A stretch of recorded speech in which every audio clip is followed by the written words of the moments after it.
The Locked On Podcast Network presents the NBA Big 3 in 30.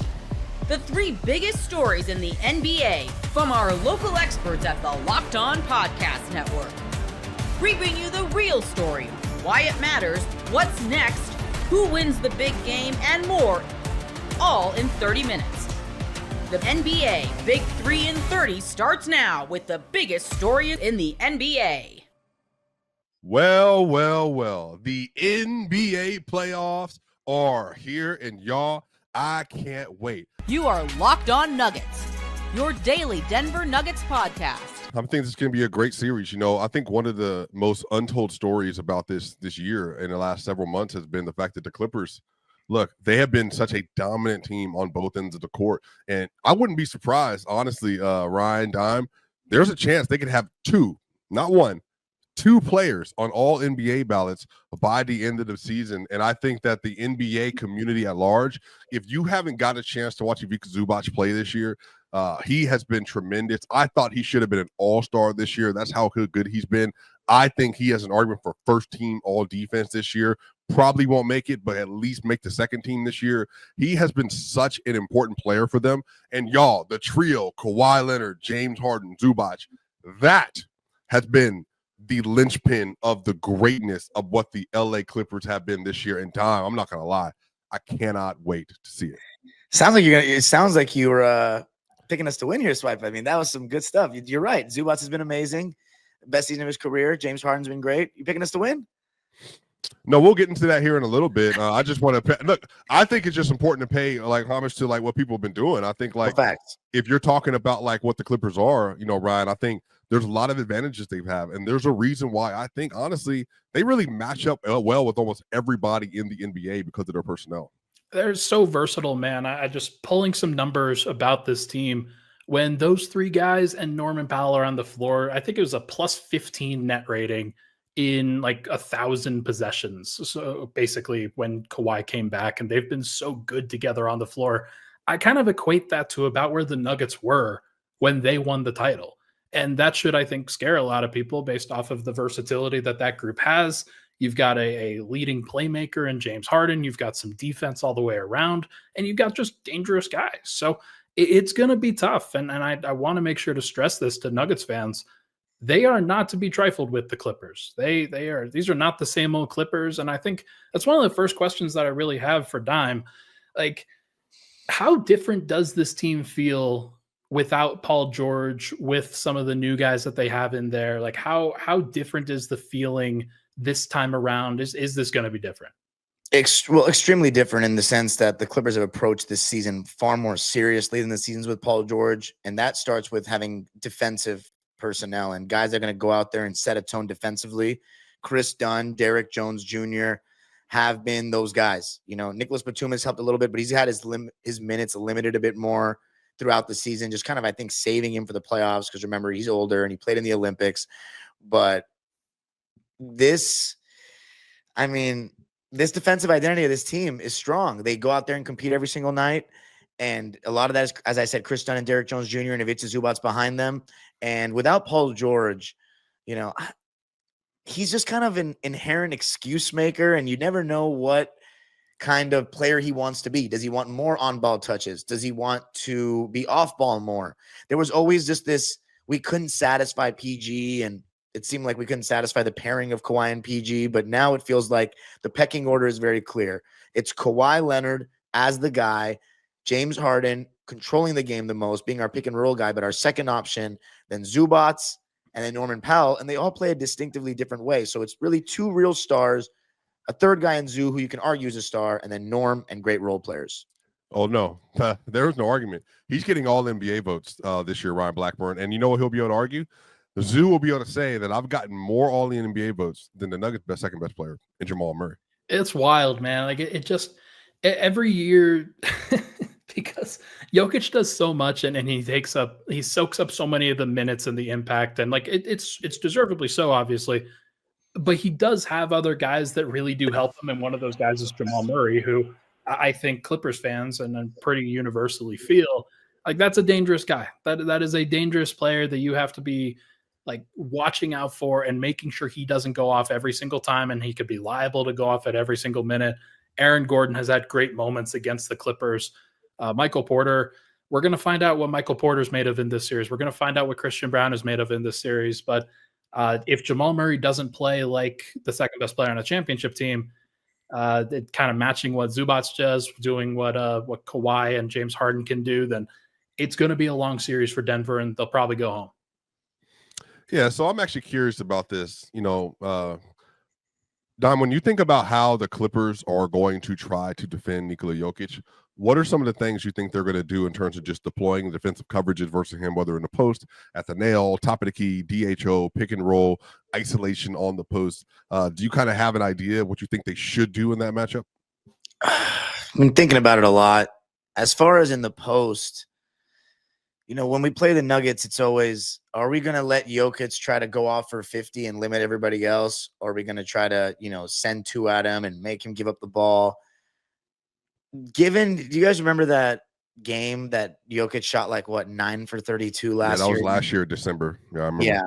I mean, obviously, I don't think that means much going into this season, but I do think that Zoo is a big body that can do as well as anyone could try to do in today's NBA against him in the post. There's no one that can guard the elite one-on-one players in NBA history all time, and he's one of those guys. So I don't, there's not a great solution either way, but no, can it shift to me asking you a follow-up question? Sure. And how do you feel about, I know this Nuggets team's offensive rating has been, fourth in the league this year?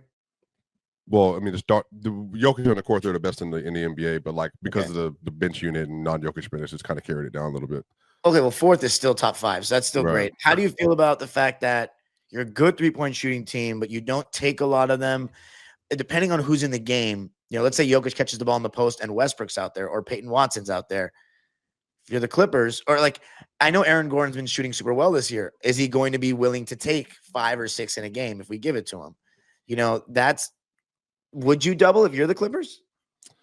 Well, I think some of this is with Zoo. I would actually just focus on single coverage with Zoo for the most part to start the game. See, the thing is not necessarily about Jokic is scoring. It's about getting Zoo in foul trouble. One of the things about guarding Jokic that Zoo has experienced is that it's not just the on ball, it's the off ball stuff with him. It's the face cutting.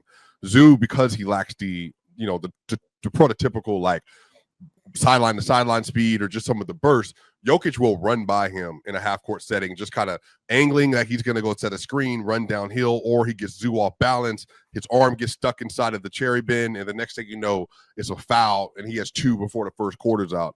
I mean, that's the kind of stuff I would more so be worried about if I was the Clippers. If you get Zoo with 2 fouls in the first half, then you start to send help or double, because what you don't want to do, Zoo's not in the game, Jokic isn't in the game, and now they're just super high efficient interior looks that you're focusing on. And to your point about the coverages, the thing is when Russ is in the game, he's going to mostly have the ball. So the Clippers are probably going to try to go underneath those screens. Russ has done a good job as of late, though, is that using Jokic to screen on 2 and then trying to still penetrate to get to the paint and then either flipping it back out to Jokic for a floater or for a lay or laying it up himself. Aaron Gordon, the question about him, Dom, since the playoffs last year, he's shooting over 40%. So he's over for a calendar year now, been shooting above 40% from 3. And this season, he had the career high in 3-point attempts and shot 45% from 3. So I think at this point in time, for me, he's a shooter. He's honestly, even over MPJ this year, Ryan, he's been their best catch and shoot 3-point shooter. So I think that's kind of, teams are guarding him now as if he is that, but he's still going to get good looks, but he has to convert and hit them. Dime, let me ask you this real quick. So if it's not Zoo, let's say Zoo gets into foul trouble, who is the second best Jokic defender on the team?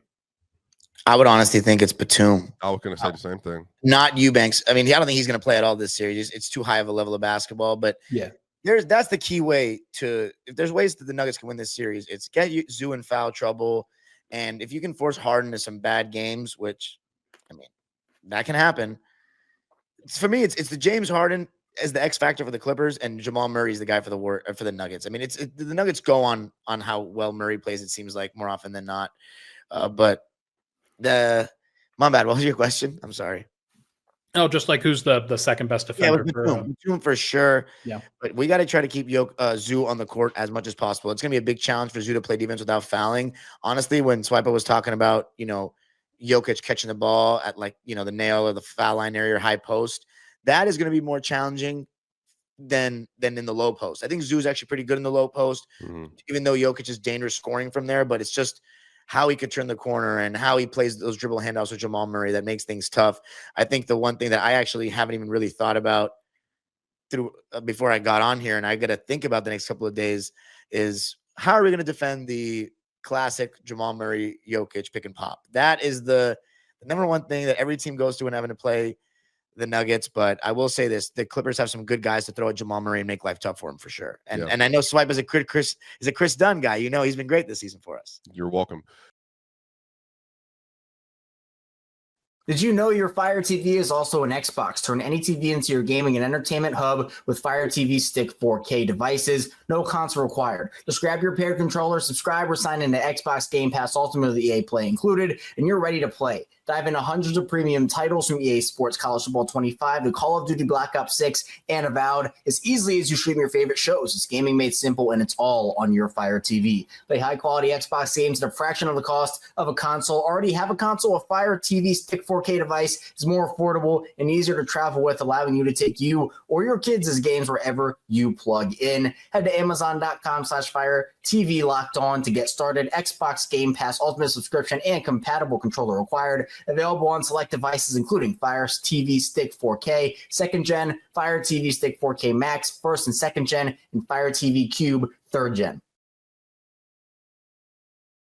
The series is creeping closer. You are Locked On Lakers, your daily Los Angeles Lakers podcast. So this question of how to defend Luka, I'm sure it is one that you guys are spending a fair amount of time on at Locked On Wolves. For my part, Andy, I think teams that consistently try to double or trap Luka pay for it more often than not. There's a downside to not doing it, but to me, to answer the question that Ben was asking in the last segment, I feel like when you try to throw extra bodies at Luka, it does not turn out well.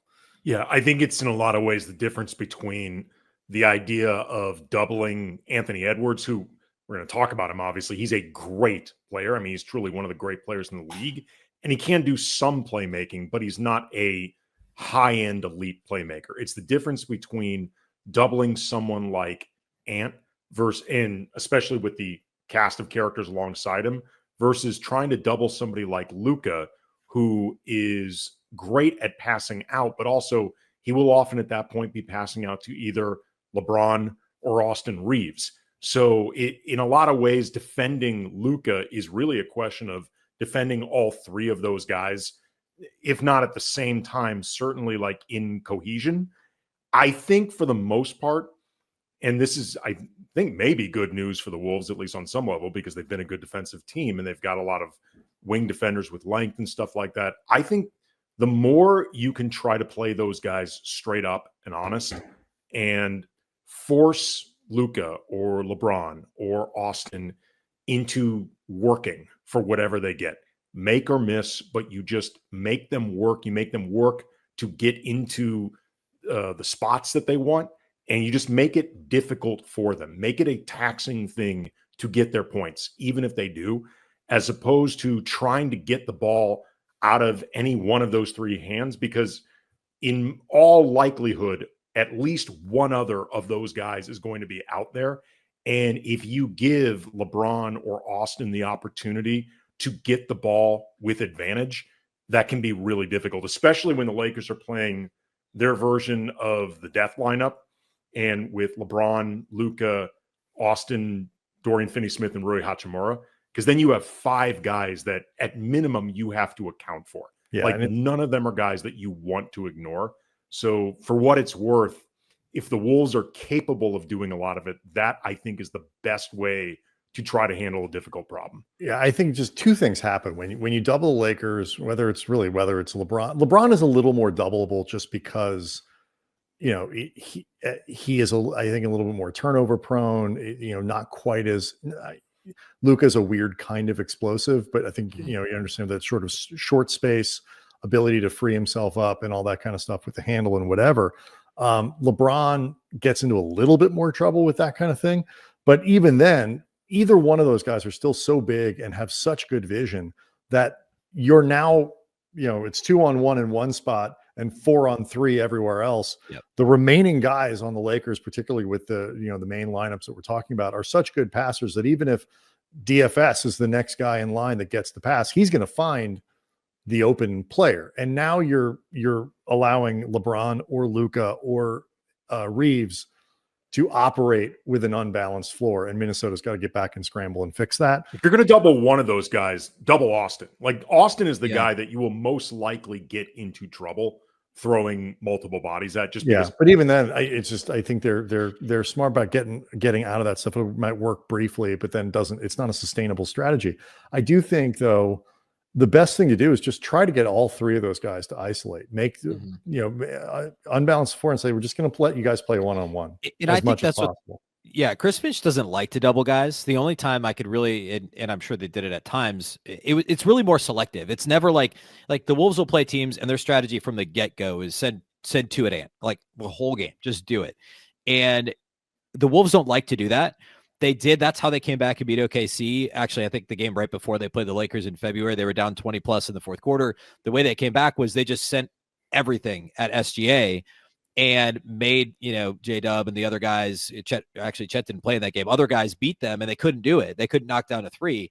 The Wolves don't like to do that in general though. And I think there's too many other guys, like to your guys' point, like there's three guys plus, I mean, you could argue that, Rui and some of these other guys are more dangerous than some of the supporting cast members that OKC has once you get past SGA if Chet Holmgren's not on the floor. So I think that's a strategy that certainly teams use against Ant, and he's improved, but he's not great against it. And the Wolves, I think they're going to come out with trying to guard him straight up, trying to guard Luka straight up. I think it's going to be probably Jaden McDaniels to start. And he's had mixed success against Luka. In theory, the length bothers him, but he's just so slight of build. And he's foul prone. And, Luka's going to get those calls in the playoffs. I think it's going to be Jaden. And then I think if he gets into foul trouble, it might be Anthony Edwards kind of next up. I know people have talked about Julius Randle maybe guarding him at times. And Naz Reid's had some limited success or success in limited run guarding Luka. He did it actually a little bit in the playoffs last year and was just as effective as anyone. So I think it is going to be straight up, just one body after another. Like, all right, you're in foul trouble or you're ineffective. Next man up. Let's see what we can do. And then maybe, pick your spots to put 2 on LeBron or 2 on Austin Reeves to try and generate some turnovers and offense going the other way, which is something I talked about on yesterday's Lockdown Wolves is, that's an area the Wolves don't run a lot. But when they do run off of steals, they're pretty effective, and the Lakers don't have a good transition defense. So I do think there's going to be an element of kind of picking your spots to double, to put 2 on the ball and try and generate some offense that way by getting a turnover and going back the other way. Speaking of Ant and the different ways that, the Lakers would look to try to slow him down, I was looking at his splits against the Lakers this season, and whether you're talking about lower points per game, lower percentages from the field, fewer trips to the line, pretty bad assist to turnover ratio, the Lakers did a pretty good job this season limiting his effectiveness. But also, once I started looking at some of the specific matchup data, 2 of the 3 guys most involved were Anthony Davis or Max Christie, who are obviously no longer on this team. When you look at the current incarnation of the Lakers, how well equipped do you think they are for, at minimum, making Ant work, if not actually leading him to having a bad series? I think, and you guys tell me if I'm wrong, my perspective on this is I think the Lakers are going to, and I'm not saying he's going to start, but I think Jared Vanderbilt is going to be pretty key. I think I believe he guarded him at times last year. I know he did in the one game Vanderbilt played against the Wolves and ended up getting ejected. And I think that was if I'm remembering right, Vando was kind of involved in goading Ant into those technicals. I think he's got the never. Yeah, it doesn't. Timberwolves fans love Vando. I mean, he had the V8 nickname in Minnesota. Like, people love him. I think he's the best bet as far as a straight up defender. My hunch is, assuming he doesn't start, and I said the other day, like, again, you guys would know better than me. He won't. If I'm the Lakers, I'd consider starting Jared Vanderbilt just to guard Ant. But my hunch is they're just going to put 2 on the ball, or be very willing to do that. Or the way they guarded him last time around, at least I was rewatching that game from February, was tried to guard him straight up. I think Rui was on him at first, and then like they kind of did the thing where you just try and basically play the gaps, and you kind of guarding him with 1.5 guys, and you're not really doubling him, but you're shading that way. I think that's probably what they do. But then when Vando's on the floor, I think they try and go straight up against Anthony Edwards. And we talked about this earlier. I mean, Ant isn't consistent when he gets blitzed. He was blitzed more than any team or more than any individual player in the league this year in pick and roll, and his points per possession were okay, but they were lower than like the next 3 guys on that list are like Steph, Luka, Jason Tatum, and then like I think Dame is after that, and they all had higher points per possession than Anthony Edwards when getting blitzed. So I do think the evidence is there that you can do that and you can frustrate him, and he's either going to go into hero ball mode and turn the ball over, take bad shots, or he might turn it over trying to be a hero and make a great pass. So if I'm the Lakers, I'm completely open to blitzing him, making somebody else beat them, the old cliche. And, secondarily, if Vanderbilt's in the game and you can handle that offensively, then he's not a bad one-on-one, defender for Ant. Did you know your Fire TV is also an Xbox? Turn any TV into your gaming and entertainment hub with Fire TV Stick 4K devices. No console required. Just grab your paired controller, subscribe, or sign into Xbox Game Pass Ultimate with EA Play included, and you're ready to play. Dive into hundreds of premium titles from EA Sports College Football 25 to Call of Duty Black Ops 6 and Avowed as easily as you stream your favorite shows. It's gaming made simple, and it's all on your Fire TV. Play high-quality Xbox games at a fraction of the cost of a console. Already have a console? A Fire TV Stick 4K device is more affordable and easier to travel with, allowing you to take you or your kids' games wherever you plug in. Head to Amazon.com/Fire TV Locked On to get started. Xbox Game Pass Ultimate subscription and compatible controller required. Available on select devices, including Fire TV Stick 4K, 2nd Gen, Fire TV Stick 4K Max, 1st and 2nd Gen, and Fire TV Cube, 3rd Gen. Well, they meet again. It's the Pacers, it's the Bucks. You are Locked On NBA Crossover, part of the Locked On Podcast Network. Your team every day. Of course, it's Pacers Bucks, guys, right? Like, what else? How else could this season have ended for either team? After last year, the Pacers dominated the regular season. This time, it was one miraculous shot away from being 4-0 Bucks. It's just fate. The brewing rivalry is here. It is. And this was one I was hoping for because I like the rivalry aspect of it. I like teams facing each other often, and they're in the same division, and divisions don't tend to mean much in the NBA. So, like, seeing the same teams getting into the playoffs is kind of fun, especially since the Pacers are returning like the exact same cast from last year. So for Bucks fans looking for revenge, like you can see the pathway forward here. I didn't have quite the strong feelings Camille and a lot of our audience did, for reasons we'll get into throughout the show here. But I mean, the division importance. I mean, look at the Central Division. We'll see what happens with the Bulls as we record this, but maybe 5 teams in the playoffs from that Central Division. Love a good Midwest feud. The nicest people, their basketball teams all hate each other.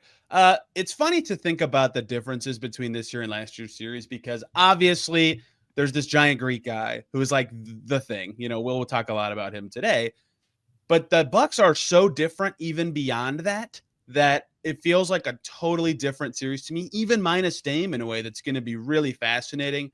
But start with Giannis, obviously. But what to you guys are the big differences about the Bucks this year that, one, Pacers people need to know, and 2, will make this a totally different series if you think it'll be different from last year? Justin, you want to kick us off here? I know it's something that we talked about a bit. Yeah, I mean, Giannis, obviously, but the fact that the Bucks are not one of the worst defenses in the league is probably the biggest starting point here. Camille and I talked about it during some of our shows this week. I talked about it on several of our post-game shows and radio shows too. Go back to that series last year and look at the players the Bucks were playing in that series, and especially their bench. That's on been the perimeter mostly. I mean, Danilo Gallinari was seeing minutes in that series. You were relying on Pat Beverly in the starting lineup. It was Jay Crowder, right? It was an old, slow roster that couldn't defend. And I mean, that was the big advantage the Pacers had. You knew they're going to run and there's nothing we can do against this. So the defense being much improved is a big part, but having a reliable bench that is now kind of all of a sudden become like, this is the bench, but this is also the quasi starters, because these are the guys that we think Doc is going to lean like on every in the second game. half. Yeah. Yeah, they have been, and they've been a really big difference to this Bucks team. I mean, the Bucks have like the best 3-point shooting bench in the NBA right now with Gary Trent Jr., Bobby Portis Jr., Kevin Porter Jr., who has been playing some exceptional ball since getting to Milwaukee in comparison to what we saw with him at the Clippers, and AJ Green. And then on top of that, too, in the starting lineup, as we've currently seen it constructed, with Taurean Prince out there being able to knock down, catch and shoot shots, putting the ball on the floor a little bit.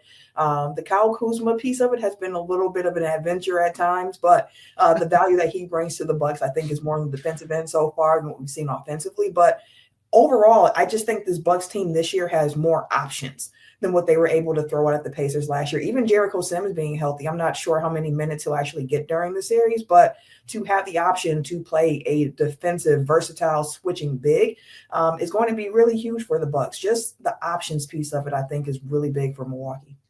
Yeah, it's fascinating. You both led with two things that I have talked about already. One is that, I remember thinking in the middle of the season last year when the Bucks traded campaign for Patrick Beverley, they did that because their perimeter defense sucks and they need someone who can guard.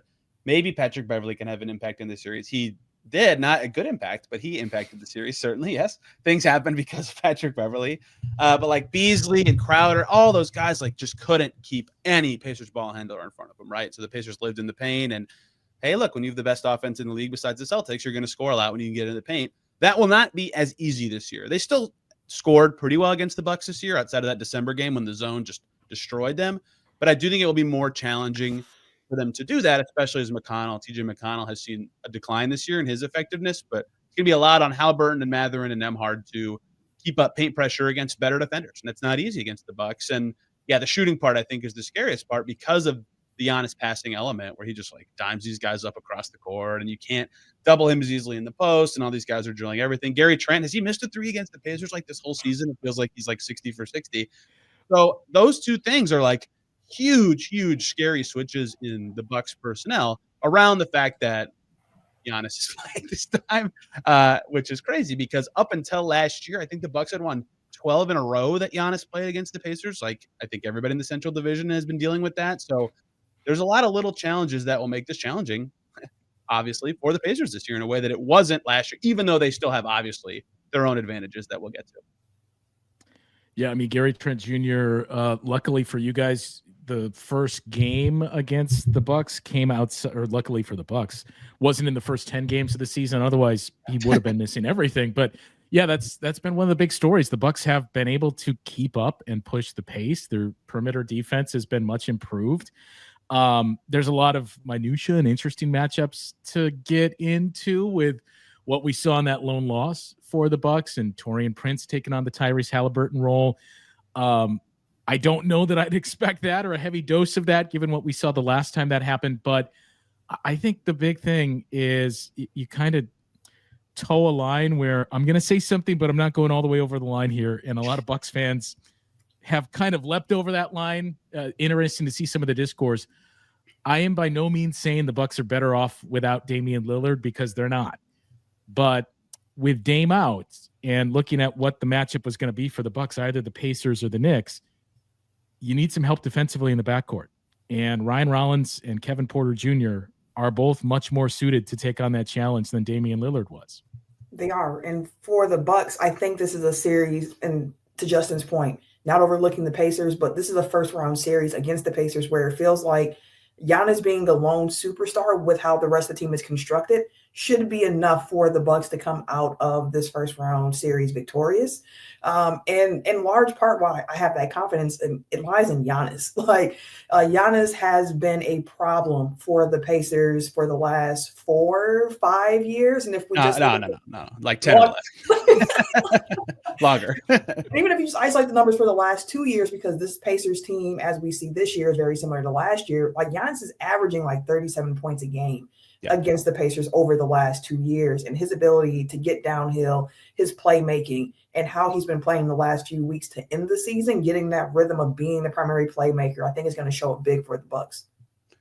Yeah, Giannis is just terrifying. I mean, And they had this like wall thing they did last year and sometimes this year, and I think this will happen at times, not all the time in this series. You guys know about it, but it's one guy on him, two guys just to the side, like make him pass. And I remember being in Indy in the game, he talked about like, we got to think about this loss and we're getting freaky. Yeah, blah, blah, blah. And that was the game where he said, yeah, I've seen that coverage before, but like I'm naturally pass first. So I give it up. And at the time, I thought, I don't think of Giannis as pass first, but that's interesting. And then this year, he's like, oh, yeah, he totally is. Like, he just carves up that coverage, and his passing has been better with better play finishers. And so I think not only is Giannis capable of going for, name your number, 30, 35, 40, whatever, against like literally any defender in the NBA, but if he's better against those kinds of coverages, the Bigs are going to have to get really creative. And I think that is going to be a challenge for them defensively, because as you guys have seen when he won the Bucks a championship and in many other series along the way, Giannis is really good at busting up all types of freaky defenses. Yeah, and I'll add to that, Giannis is, I think sometimes that his like basketball IQ is underappreciated, because Giannis normally can see something in the first quarter, kind of get an idea of what that look is. And as the game goes on, you see how he's able to adapt to what's being thrown at him, because he's seen a lot of different coverages, like that wall you mentioned when the Raptors first unveiled that back in 19 in the playoffs. It was hard for him to get past that because the passing wasn't there yet, but he has worked diligently at that. And he's a pretty good playmaker now. So it's interesting seeing teams throw different things at him and seeing how he takes the game to really figure that out. And normally by the end, he's cooking. And as the Pacers saw in December, he can just turn around and shoot a mid-ranger over the top sometimes too. Mm-hmm. It's been the biggest part of his game this year. And I would imagine that's what the Pacers are going to say, and any team for that matter. All right, continue to hit those in the playoffs.